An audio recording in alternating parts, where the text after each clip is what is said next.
Double Sports Talk, worldwide, with some news from the world of boxing.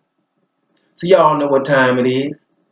You ain't in a rush to get concussed. Now let's move up to the heavyweights. And I got some awesome news in the heavyweight division. And I'm late to the party. I already knew it. Just didn't have no time to upload. Listen, your boy, David Price. David Price is going to fight on. I think that's awesome news, and I'm glad he's going to do that. Really. I was saying that when I was watching the fight, when he had Povetkin down, and then in the very next round got done for. Boom! Devastating knockout. I told you that was that Ray Mercer type of stuff. That punch that you don't know if you want to throw that, and you definitely ain't throwing it with nobody if you love him, because he was out on his feet, and Povetkin just had to do it. Why? I told you in that other video, because Povetkin was hurt the round before.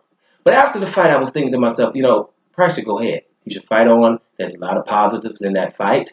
And the positive is I had Povetkin hurt legitimately, right? Legitimately. And that a lot of people can't say that. If your name ain't Vladimir Klitschko, you can't say that.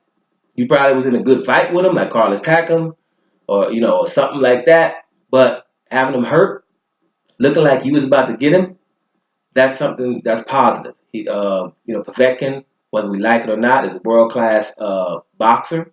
I just don't, rate him high because I know he's been doping for a long period of time. That's what I think from everything and the information I've been getting.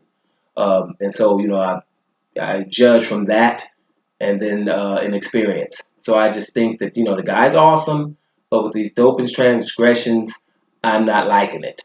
And so when you're talking David Price can still say, I've been beaten by one person that wasn't ever affiliated with drugs so far, and that's Christian Hammer.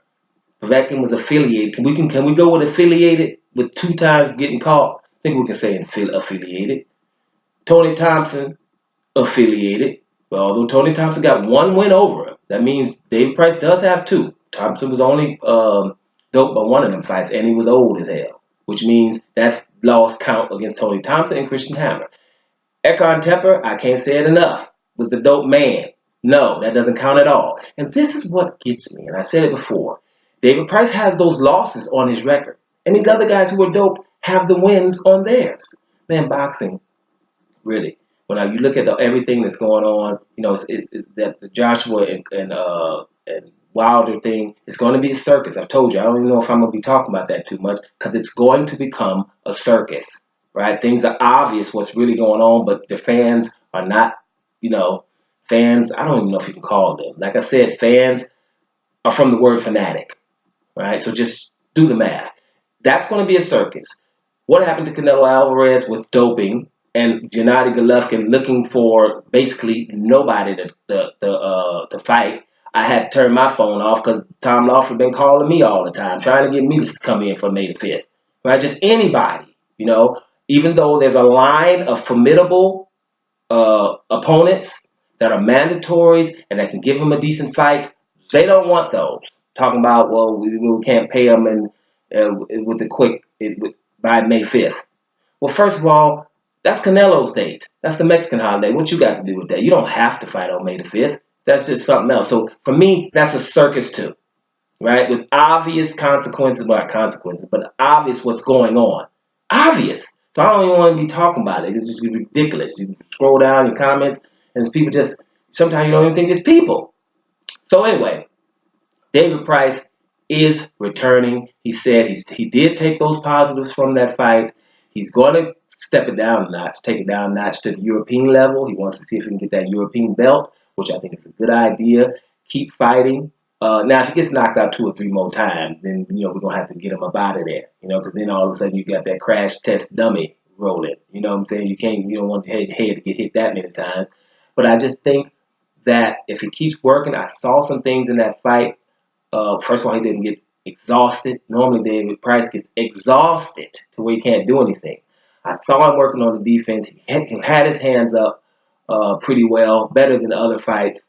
So, there's positives. And like I said, the left hook did hurt Povetkin.